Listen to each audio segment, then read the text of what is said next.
The deep scan results spread through the Zarathi command structure like poison through a bloodstream, and every officer who saw them felt the same cold shock that had gripped Governor Scythara in her desert tower. The images were undeniable.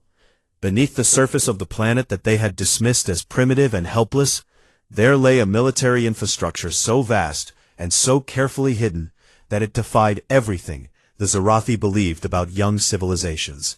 Weapons platforms buried under 6 continents, energy signatures suggesting directed energy systems of enormous power, a fleet of warships concealed in ocean trenches and mountain hollows that numbered over 2,000, orbital kill satellites disguised as the floating junk and debris that cluttered the space around Earth, and deep beneath the ice of the southern pole, a single massive energy reading that the analysts identified with trembling hands as a planetary shield generator, caught off guard by the arrival of the Zarathi Empire.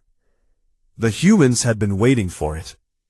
On the bridge of the Throne of Silence, Archon Veilthrun stared at the scan results on his command display, and his mandibles were still, which was a very bad sign, because Veilthrun's mandibles were always moving, always clicking, always expressing the casual arrogance that had carried him through 40 years of conquest and not a single defeat. Governor Scythara's voice came through the communication system again, urgent and afraid in a way that sounded wrong coming from someone of her rank. "My lord, I recommend immediate withdrawal. We can return with a proper subjugation armada, one suited for a fortified world. This occupation fleet was designed for a primitive species, and we are clearly not dealing with a primitive species." Veilthrun said nothing for a long moment, and the bridge crew held their breath. Then his mandibles began to click again, slowly.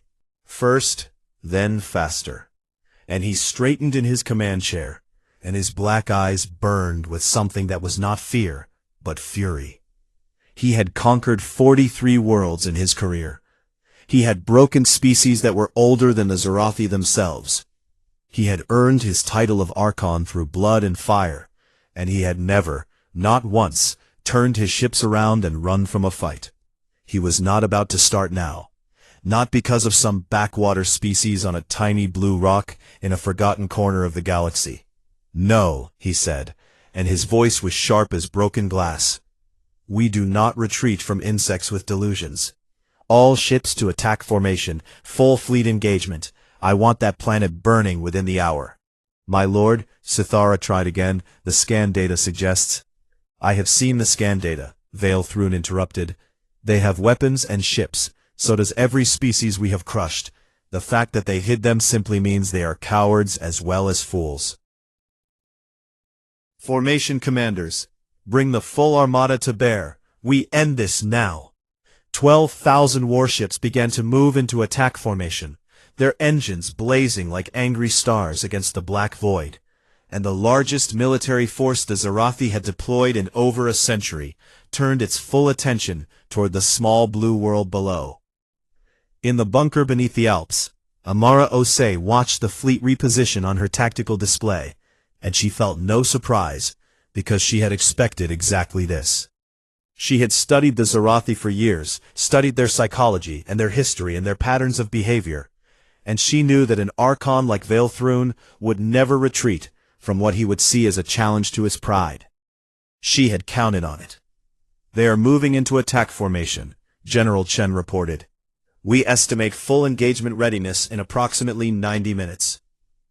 "Then we have 90 minutes, Amara said, and she turned to her communications officer. "Open a channel. All Zarathi frequencies, unencrypted, maximum broadcast range." The communications officer looked up with wide eyes. "Unencrypted. That means every ship in the fleet will hear it, and every relay station within 50 light years, and every vassal world within range of those stations." "That is exactly what I want," Amara said. "Every ear in this part of the galaxy is going to hear what I have to say." The channel opened, and for a moment there was nothing but the soft hiss of static across 1,000 frequencies. Zarathi military channels, diplomatic channels, civilian channels, and the emergency bands that connected to every vassal species monitoring station within broadcast range. All of them suddenly carrying the voice of a single human woman standing in a bunker beneath a mountain on a world that the galaxy had never heard of. Amara spoke, and her voice was not loud, but it carried a weight that made even the people in the room with her stand a little straighter. This message is for Archon Vale Thrun, for the Zarathi Galactic Empire, and for every species listening across the stars. On the throne of silence, Vale Thrun's mandibles stopped clicking. On vassal worlds across the frontier, communication officers leaned toward their screens. In the desert tower on Earth, Governor Cythara closed her golden eyes and listened. My name is Amara Osei, and I speak for the people of Earth.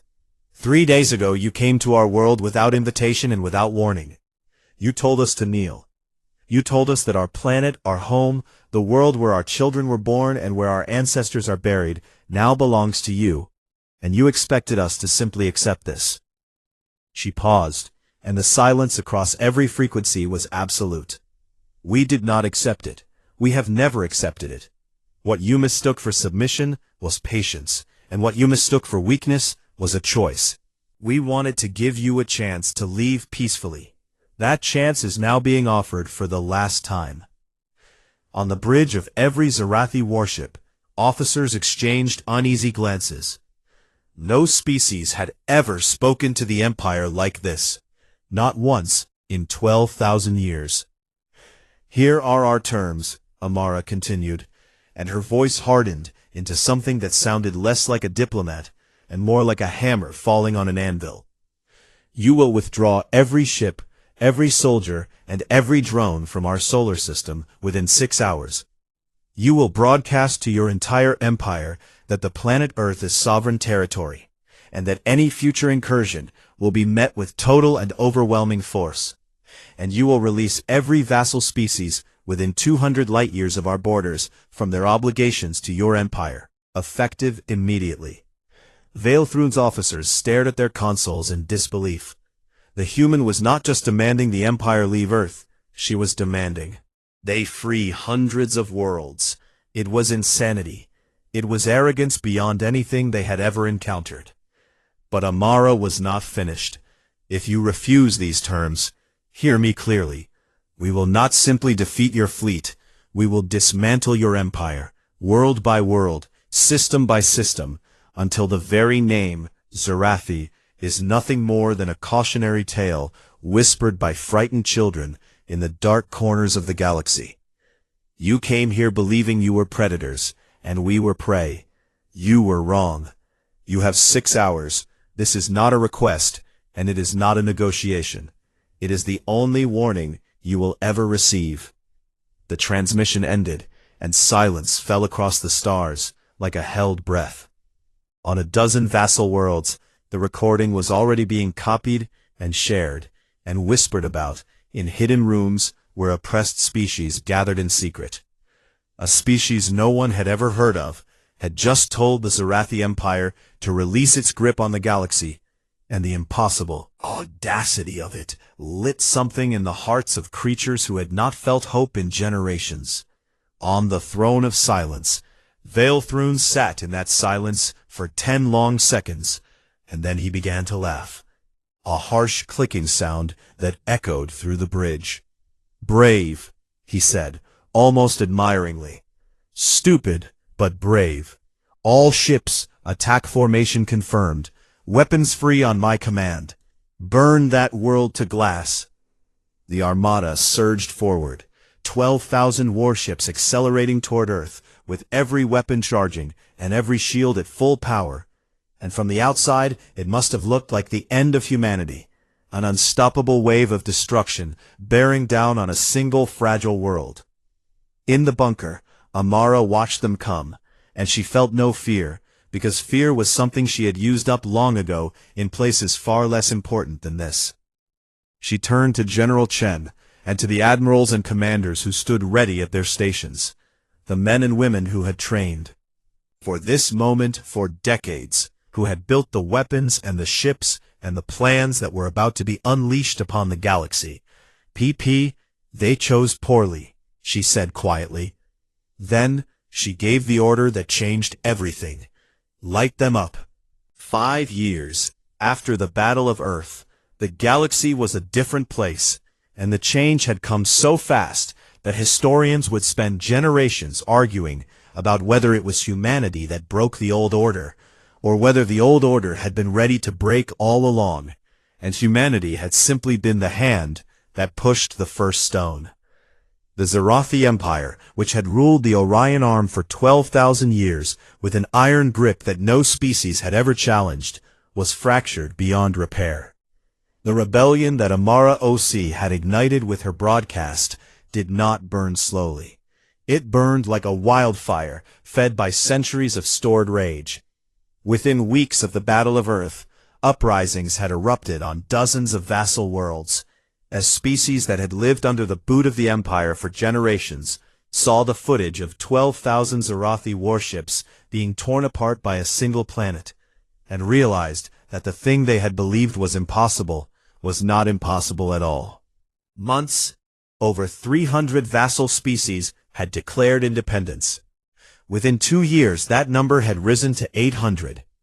The Empire tried to crush the rebellions, but it was fighting on too many fronts with too few resources. The fleet that Veilthrun had lost at Earth represented a significant portion of the Empire's military power, and replacing those ships took time that the rebels did not give them. Every time the Zarathi concentrated their forces to put down one uprising, 3 more would ignite somewhere else, and the strategic coordination between the rebel movements bore the unmistakable signature of human advisors and human technology working behind the scenes.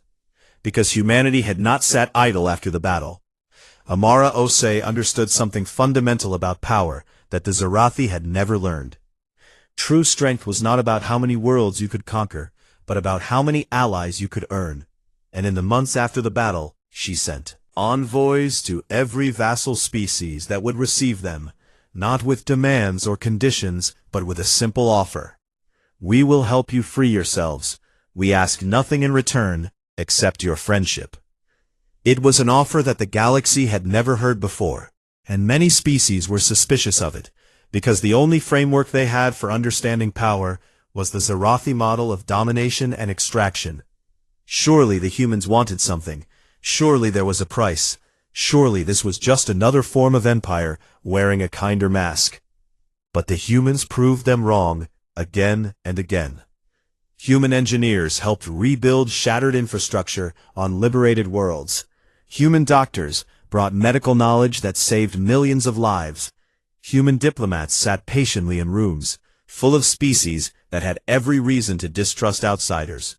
And they listened more than they spoke, and they never once tried to tell anyone what to do. And when the Zarathi sent punitive fleets to crush the rebellions, human warships appeared alongside the rebel forces, fighting and bleeding and dying for worlds that were not their own, for species they had only just met, for the simple principle that no one should have to kneel. The galaxy did not know what to make of this. In 12,000 years of Zarathi rule, no species had ever fought for another species without expecting payment. And the fact that humans did it willingly, and even seemed to consider it an honor, confused and amazed every civilization that witnessed it. Amara's vision took formal shape in the 3rd year after the battle, with the creation of the Free Worlds Compact. It was not an empire, and it was not a federation in the traditional sense. It was a mutual defense and cooperation agreement between liberated species that guaranteed 3 things: absolute sovereignty for every member world, shared defense against any external threat, and a commitment to mutual aid in times of crisis. Would rule over another. No species would extract tribute from another, and any member could leave at any time, for any reason.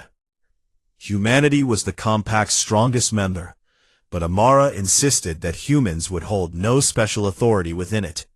The governing council gave equal voice to every species, regardless of size or power. And when some of her own advisors argued that Earth had earned the right to lead, Amara shut them down with words that became the compact's unofficial motto: We did not fight to replace one empire with another. We fought so that no empire would ever be necessary again. The remaining Zarathi loyalist systems watched all of this with growing dread.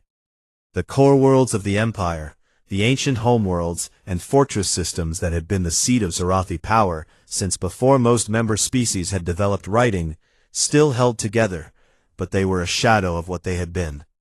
Their borders had shrunk by more than half. Military was stretched thin defending what remained, and their economy was collapsing as the tribute that had sustained them for millennia stopped flowing from worlds that no longer answered to them. The Emperor, a towering figure known only by his title, who had ruled from the crystal throne for over a century, sealed the borders and declared that the empire would endure as it always had, eternal and unbreakable. But inside those sealed borders, something was changing. Archon Veilthrun had returned to the imperial capital in disgrace after the Battle of Earth. His titles were stripped, his honors were revoked, and he was paraded through the streets of the capital as an example of failure. The first Archon to lose a fleet to a species that most Zarathi had never heard of. He accepted his punishment in silence, but he was not the same creature who had flown to Earth 5 years ago. Something had changed in him during those terrible hours when his fleet burned. Around him, something that went deeper than pride or shame. He had seen something at Earth that he could not forget. He had seen a species that fought not to conquer, but to protect, that showed mercy to its enemies when it had every right to show none, that broadcast its battle not as propaganda, but as a signal of hope to every oppressed world in range. And in the years since his return, he had watched that species do exactly what its leader had promised, not building an empire, but dismantling one and replacing it with something better. Veilthrun requested an audience with the Imperial Senate, a body of elder Zarathi who advised the Emperor, and after months of being refused, he was finally granted 10 minutes to speak. He used every second of them.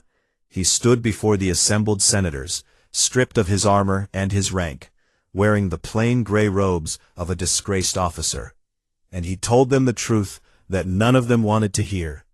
"Our age is over," said, and his voice was calm and clear. "Not because the humans destroyed our fleet. Fleets can be rebuilt. Our age is over because the humans showed the galaxy something that we spent 12,000 years trying to hide. That we are not gods. That we are not invincible. That we rule not because we deserve to, but because no one had the courage to challenge us. One species on one small world found that courage, and now the galaxy will never fear us again. We can seal our borders and pretend that the universe has not changed, but it has changed, and we must change with it, or we will be forgotten." The Senate did not change with it. Veilthrun was arrested before he left the chamber and charged with treason and sedition and defeatism, and a dozen other crimes that all meant the same thing. He had spoken truth to power, and power did not want to hear it. He was executed 3 days later in the traditional Zarathi manner, alone and in silence, and the Senate expected that. To be the end of it, they were wrong. Veilthrun's speech had been recorded by a young Senate aide, who smuggled it out of the capital, and within days it was being shared across the remaining Zarathi worlds. And it resonated not with the military or the elite, but with ordinary Zarathi citizens, who had watched their empire shrink and their economy crumble, and who were tired of being told that everything was fine, when it clearly was not. A reform movement began, small at first, then growing. Zarathi citizens who believed their civilization could survive if it adapted, if it let go of the old ways of conquest and tribute, and learned to exist alongside other species as equals. They called themselves the Thrun Kai, which roughly translated to those who see clearly. And they wore small gray badges, in honor of the disgraced Archon who had been executed for telling the truth. The galaxy was transforming, and not everyone was happy about it. Watched humanity's rise with complicated emotions. The Larathi theocracy, a vast religious civilization that controlled a neighboring arm of the galaxy, sent diplomatic delegations that spoke of spiritual kinship and mutual understanding, but whose eyes were calculating. The Kale Collective, a hive-mind species that communicated through shared consciousness, expressed fascination with humanity's chaotic individualism and requested cultural exchanges. The Silent Ones of the Abyss, ancient beings who lived in the spaces between stars and who had not spoken to another species in 10,000 years, sent a single message to Earth that contained only 3 words, in a language that took human linguists 6 months to translate. We are watching. Some of these powers came with genuine offers of friendship. Others came to test humanity's resolve and look for weaknesses. All of them left with the same understanding, an understanding that would become the foundational truth of the new galactic order. Humans were not to be conquered, not to be underestimated, and not to be feared. But they could be trusted, and in a galaxy that had known nothing but empires and subjugation for millennia, trust was the most revolutionary weapon of all. In the 5th year after the battle, Amara Osei stepped down as Secretary General of the United Earth Defense Council. She was 77 years old, and she was tired. Not the tiredness of defeat, but the satisfied tiredness of someone who had done what they set out to do and could now rest. She had been offered a 3rd term, and she had refused it because she believed that no single person should hold power for too long, not even her, especially not her. Her final address was broadcast across the compact and beyond, to every world that had a receiver capable of picking up the signal, and billions of beings of hundreds of species stopped what they were doing to listen. We did not fight because we wanted war, she said, and her voice was older now, but no less steady than it had been 5 years ago in a bunker beneath the Alps. We fought because no one should ever have to kneel. The stars do not belong to empires. They belong to everyone brave enough to reach for them.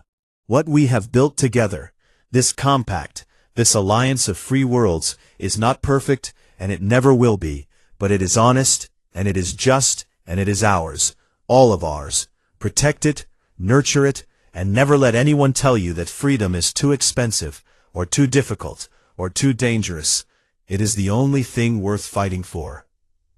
She stepped away from the podium, and the galaxy applauded. Far away on a small world that had been liberated from the Zarathi 3 years earlier, a world of purple skies and silver forests, where a species of gentle amphibians was slowly rebuilding after generations of oppression. A young Zarathi child sat on the steps of a refugee shelter and looked up at the night sky. She was the daughter of a Zarathi garrison officer who had chosen to stay behind when the Empire retreated, one of thousands of Zarathi who had found themselves stranded on liberated worlds, and who had been, to their eternal surprise, welcomed rather than punished. Her mother sat beside her, and together they watched the stars come out one by one, and the child pointed at a faint yellow dot low on the horizon, and asked what it was. "That is their sun," her mother said softly, "the son of the humans, the species from the small blue world." The child was quiet for a moment, thinking in the way that children think, without the weight of history or politics or old hatred. "Are they gods?" she asked. Her mother looked at that distant light, and thought about the empire she had served, and the world she now lived in, and the impossible, terrifying, wonderful species that had torn down everything she had known, and replaced it with something she was only beginning to understand. "No," she said, and she pulled her daughter close. "They are human, and that is enough." Above them, the stars burned on in their ancient silence, and somewhere out there, on 1,000 worlds and 1,000 more beyond those, the story of the small blue planet was being told and retold, and passed from parent to child, and from elder to youth, growing with each telling into something larger than history, a legend, a promise, a proof that even the smallest light can break the deepest darkness. The galaxy remembered. The galaxy would always remember. The first 11 seconds of the battle would be studied by military scholars across the galaxy for centuries to come, and they would never fully agree on how it was possible. Aegis activated at the exact moment Amara gave the order, and the AI did not hesitate, did not pause, did not waste a single millisecond on doubt. It simply did what it had been built to do, with a cold and perfect efficiency that no living mind could match. Every hidden weapons platform on 6 continents fired simultaneously. Particle beams erupted from beneath mountains. Railguns buried under deserts hurled tungsten slugs at orbital velocities. Directed energy arrays hidden in the deep ocean punched beams of concentrated fury straight up through miles of water and atmosphere and into the void beyond.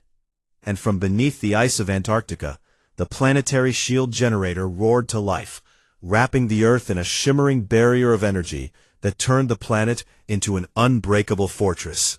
Zarathi fleet had been advancing in standard attack formation, a formation they had used for millennia against species that could barely fight back. And it was exactly the wrong formation for what hit them. 4,000 warships were destroyed or disabled in those first 11 seconds. The numbers were staggering, and the destruction was absolute. Ships that had conquered worlds were torn apart like paper in a storm. Vessels crewed by veterans of 100 campaigns simply ceased to exist, as weapons they had never encountered and could not understand ripped through their shields, as if those shields were not even there. The Zarathi had always believed their technology was superior to any young species, and in 11 seconds, that belief died along with the crews of 4,000 ships. The survivors were thrown into chaos. Their communications were jammed by Aegis, which had cracked every Zarathi encryption protocol, and was now flooding their channels with noise. Their sensors were blinded by electronic warfare systems that painted false targets across their displays. Their formation was shattered, and their chain of command was broken, and for the first time in living memory, a Zarathi fleet did not know what to do. And then the hidden fleet launched, from the ocean trenches of the Pacific and the Atlantic, from hollowed-out mountains in the Rockies and the Himalayas and the Andes, from underground hangars in Siberia and the Australian outback. 2,000 human warships rose into the sky like vengeful spirits climbing out of the underworld. Sleek and angular and bristling with weapons that gleamed in the light of a sun the Zarathi would learn to fear. These ships were not crude copies of alien technology. They were something new, something that human engineers had built by studying Zarathi designs and then asking the question that humans always asked, the question that had driven their species from caves to the stars. Can we make this better? The answer was terrifying. Human ships were faster because human engineers had found inefficiencies in Zarathi drive systems and eliminated them. Human shields were stronger because human physicists had discovered a resonance frequency that doubled the energy absorption capacity. Human weapons hit harder because human weapons designers were frankly disturbingly creative when it came to finding new ways to destroy things. And the pilots. The human pilots were something else entirely. The Zarathi had always considered themselves among the toughest species in the galaxy, but their bodies had limits that human bodies did not share. Human pilots pulled maneuvers at gravitational forces that would have killed a Zarathi crew instantly. They flew with a reckless precision that should not have been possible, threading their ships through gaps in the enemy formation that were barely wider than their hulls, and they fought with something that the Zarathi had no word for because they had never encountered it before. It was joy. Not cruelty and not madness, but the fierce, burning joy of a species that had spent its entire existence fighting against things bigger and stronger than itself, and winning anyway.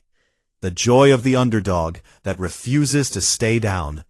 And it burned in every human pilot like rocket fuel as they tore into the shattered remnants of the Zarathi fleet.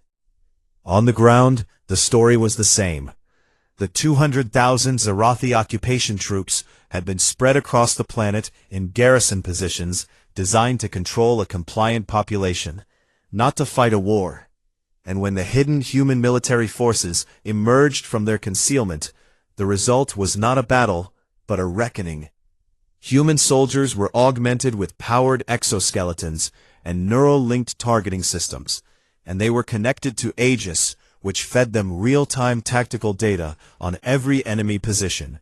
But more than that, were fighting on their own soil, in their own cities, for their own families, and there is no force in the galaxy more dangerous than a human being defending their home. The Zarathi troops were well-trained and disciplined, but they were completely unprepared for what they faced. Humans did not fight like any species in the Empire's experience. They adapted in real time, changing tactics on the fly when something did not work. They improvised weapons out of anything available when their ammunition ran low. They communicated in ways that Aegis could not even track, using hand signals and facial expressions and 1,000 years of shared cultural instinct that no alien could read or predict. A Zarathi battalion commander in Mumbai sent a desperate report to orbit before his position was overrun, and his words became one of the most quoted passages in galactic military history. "They do not stop. We kill 10 and 20 more appear. They are not just soldiers. Single one of them is a soldier. The civilians are soldiers. The elderly are soldiers. The children throw rocks with accuracy that damages our sensor equipment. This species does not have a military. This species is a military. Request immediate evacuation. This world cannot be held." There was no evacuation coming because the fleet above had problems of its own. Archon Veilthrun stood on the bridge of the Throne of Silence and watched his empire's pride burn. Half his fleet was gone, and the other half was being systematically taken apart by ships that should not have existed, from a world that should have been helpless. His tactical displays were useless, his communications were jammed, and for the first time in his long career, he felt something that he did not recognize because he had never felt it before. It was fear. "How?" he whispered, and his mandibles barely moved. "How is this possible?" No one on his bridge had an answer. Desert. Governor Scythara watched the battle from her tower and made a decision that saved her life and the lives of her staff. She opened a channel to the human forces and surrendered unconditionally. When human soldiers entered the tower, they found her standing calmly in the center of her command room, with her hands visible and empty. And she said simply, "I yield this world. It was never mine to take." Amara Ose gave strict orders about how prisoners were to be treated, with dignity and respect, and absolutely no cruelty, because this was important to her, perhaps more important than the battle itself. "We are not them," she told her commanders. "We fight because we must, but we do not become monsters in the process.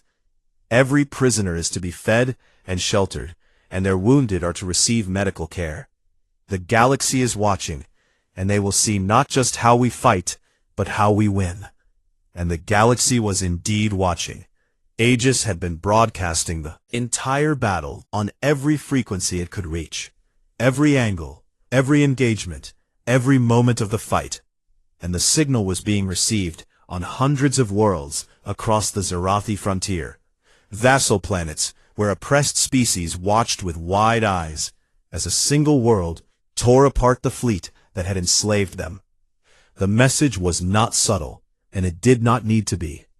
"The Empire can bleed," the message said. "The Empire can be broken. The Empire is not invincible, and it never was. Rise." On the bridge of the crippled Throne of Silence, Veilthrun gave the order to retreat, the first retreat order given by a Zarathi Archon in over 300 years, and the shattered remnants of his fleet limped toward the edge of the solar system, trailing debris and fire and shame. Amara had given specific orders that the flagship was not to be destroyed. She wanted it intact. She wanted Veilthrun alive. She wanted him to carry the memory of this day back to the heart of the Empire, like a wound that would never heal. As the throne of silence crawled away from Earth, one final transmission reached the Archon's bridge. It was Amara's voice, calm and steady as it had been from the very beginning. "Tell your Emperor what you found here," she said. "Tell him about the world that would not kneel. Tell him about the species that was supposed to be helpless and was anything but, and tell him this." She paused, and when she spoke again, every ear in the fleet heard the words that would echo through history. "We are coming." The transmission ended, and the stars were quiet. And somewhere in the darkness between worlds, a broken fleet carried a message home, a message that would change everything. And on a dozen vassal worlds, the fires of rebellion had already begun to burn. The Zerathi occupation ships descended through Earth's atmosphere like dark metal gods falling from the sky, and every human who looked up felt their stomach twist with a mixture of terror and fury. There were hundreds of them, troop carriers the size of football stadiums, command vessels bristling with weapons, and swarms of smaller drones that spread out across the planet like flies over a carcass. And they landed everywhere, in deserts and plains and open fields, disgorging soldiers and equipment with the cold efficiency of a machine that had done this to 1,000 worlds before. The ground troops numbered roughly 200,000, tall armored figures of various alien species, all serving under the Zerathi banner. And they moved into the major cities with weapons drawn, but not raised, because they expected no trouble, and they had never received any on worlds like this. Governor Cythara arrived on the third day, smooth blue-green skin, and large golden eyes, and a voice like silk over steel. And she was considered one of the Empire's finest administrators, a diplomat who could make subjugation feel almost polite. And she established her seat of power in a massive spire that her engineers constructed in the Sahara Desert in less than 48 hours. A gleaming tower of alien metal that rose half a kilometer into the sky, like a knife stabbed into the body of the Earth. From that tower, she broadcast her first decree to the planet. The governments of this world are dissolved. All military forces will disband. All natural resources now belong to the Zerathi Galactic Empire. All citizens will register with their local compliance office within 10 days. Resistance is not merely futile, it is beneath you. Welcome to the Empire. On the surface it appeared that humanity had accepted its fate. People lined up at compliance offices with dull eyes and slumped shoulders. Governments issued statements of cooperation, and the streets were quiet. But beneath the surface, far beneath it, something very different was happening. In a bunker carved into the rock, 300 meters below the Swiss Alps, Secretary General Amara Osei stood before a wall of screens that showed her everything. Every Zerathi troop position, every drone patrol route, every communication frequency the aliens used. And she was smiling. "Report," she said. General James Chen, commander of Earth's hidden military forces, stepped forward with a tablet in his hand, and the look of a man who had been waiting his entire career for this moment. "Project Prometheus is at full readiness," he said. Project Prometheus was humanity's greatest secret and its greatest achievement. A black-budget initiative that had consumed trillions of dollars over 80 years, funded in secret by every major nation on Earth, and hidden so deeply that even most world leaders had not known about it. Not known its full scope until Amara revealed it 3 days ago. It was not just a weapons program, it was everything. Deep beneath the ocean floors, in caverns hollowed out by nuclear boring machines, sat a fleet of over 2,000 warships. Not the clumsy 300 ships that the Zerathi had seen in Earth's public records, but sleek and terrible vessels, designed by engineers who had spent decades studying intercepted Zerathi technology and then improving upon it. Ships with faster engines, stronger shields, and weapons that the Empire had never seen before. Across 6 continents, hidden in mountains and under cities and inside abandoned mines, sat thousands of directed energy weapons platforms capable of reaching orbit. Particle beams and railguns, and things that did not yet have proper names, because they were so new and so devastating that the scientists who built them sometimes lost sleep thinking about what they had created. All was Aegis. Aegis was an artificial intelligence warfare network that connected every single military asset on and off the planet into one unified system. Every ship, every weapon, every soldier, every satellite, every sensor, all of them linked together and coordinated by a machine mind that could process 1 billion tactical decisions per second and execute them with perfect precision. Humanity had not built a defense. Humanity had built a death trap, and then invited the enemy to walk into it.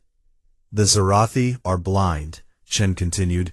Their jammers are strong, but Aegis is operating on quantum encrypted channels they cannot detect.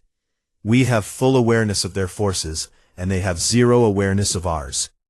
Amara nodded, and then activated a secure channel that reached every hidden military installation on the planet, and every loyal commander who had been waiting in the dark for 3 long days. "This is Osei," she said, and her voice was steady as stone. "They came to our home, expecting sheep. They landed on our soil and told us we belong to them.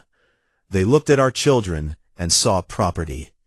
In 48 hours, we will show them what we really are. Every soldier, every pilot, every engineer, every person on this planet is a weapon they did not account for. Be ready."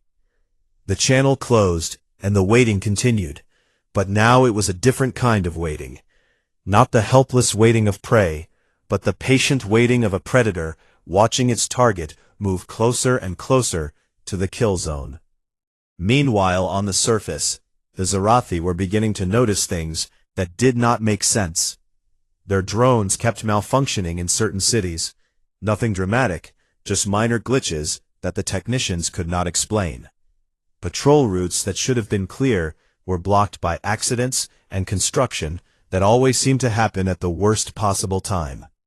Supply lines between landing zones experienced delays, caused by what appeared to be natural weather events, but always struck at the most inconvenient moments. And the humans themselves were strange. They were cooperative, yes. They showed up to the compliance offices, and they answered questions, and they followed instructions. But there was something behind their eyes that the Zarathi soldiers could not identify. A look that was not fear and not submission, but something else entirely. One junior Zarathi officer, a young insectoid named Keth, wrote in his personal log that evening something that would later become famous across the galaxy. "The humans disturb me. They smile too much, and they ask too many questions about our technology. They want to know how everything works, how it is built, how it is maintained. They say it is curiosity, but it does not feel like curiosity. It feels like reconnaissance." I reported my concerns to my commander, and he laughed at me. But I cannot shake the feeling that something is very wrong on this world. Keth was right, and the proof came sooner than anyone expected. 3 Zarathi scout ships had been sent to survey Earth's moon 2 days ago, routine mapping missions with small crews, and all 3 had gone silent, their signals simply vanishing as if they had never existed. Governor Scythara received this report in her tower, and felt the first cold touch of unease. Losing 1 ship to a malfunction was normal.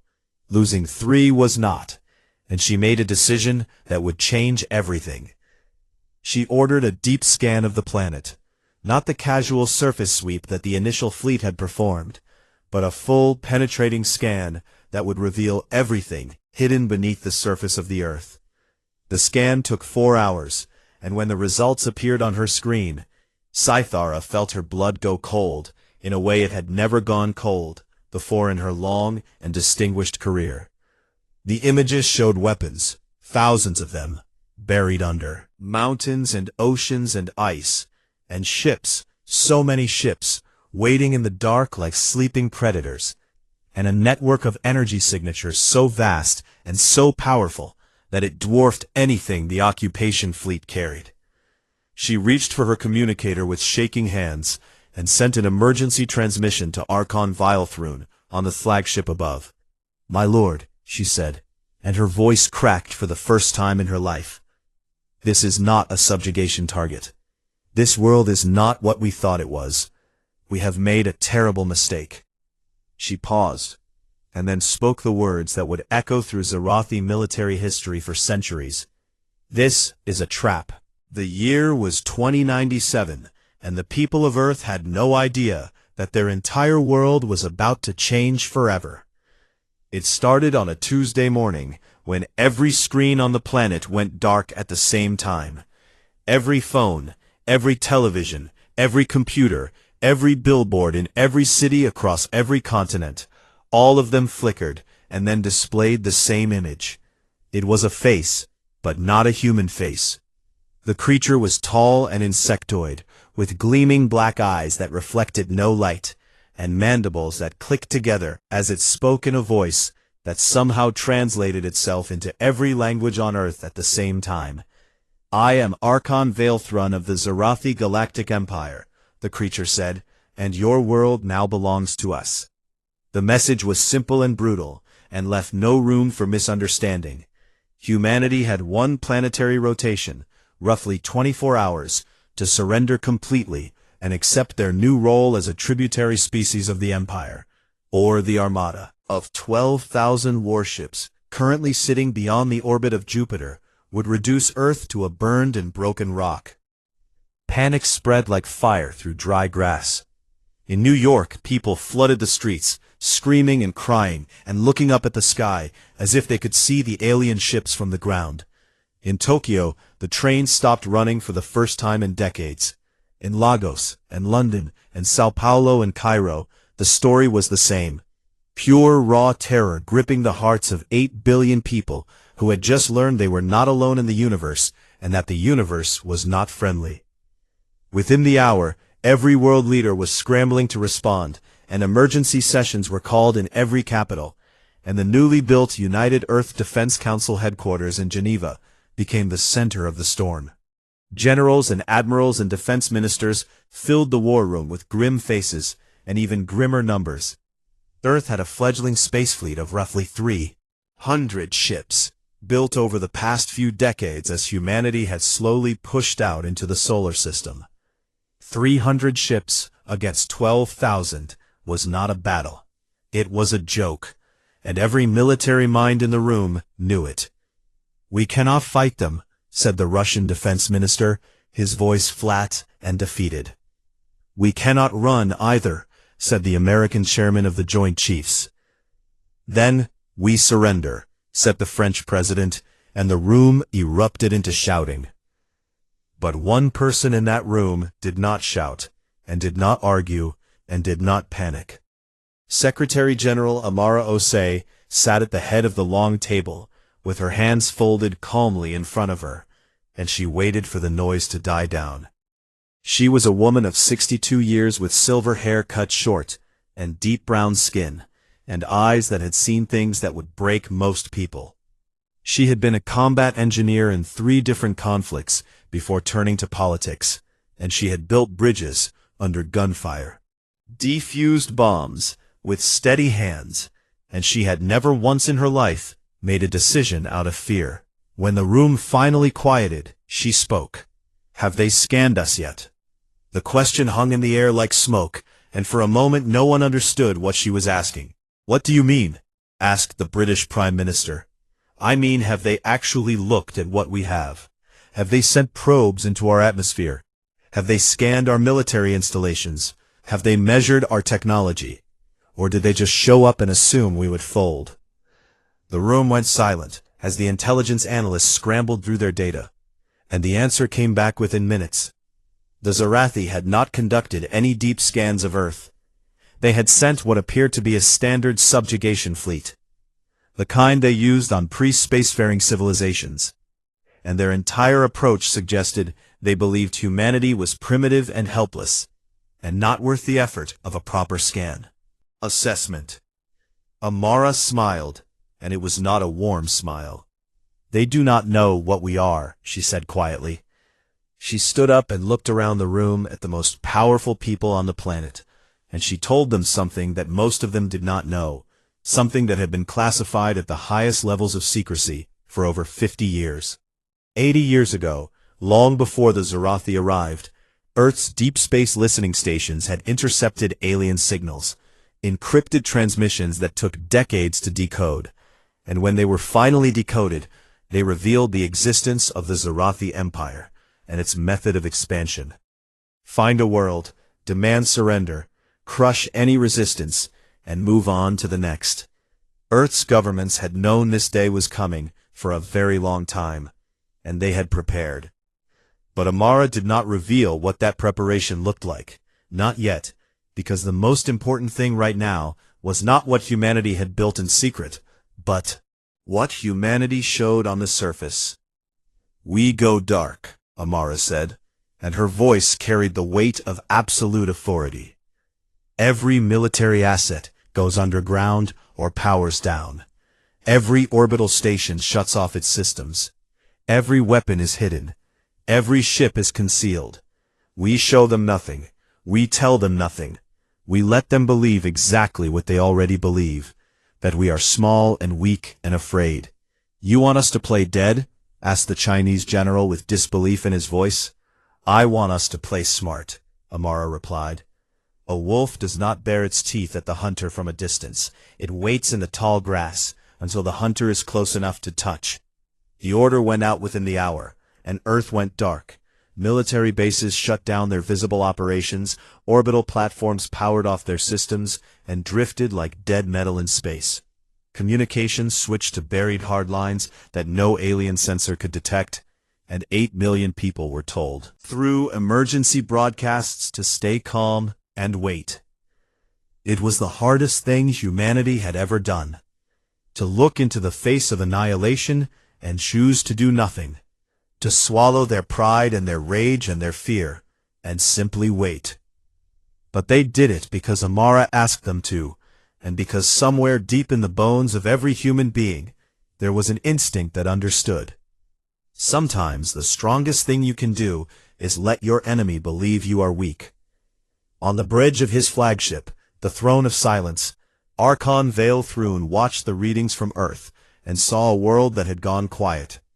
No military transmissions, no defensive preparations, no signs of resistance, just silence.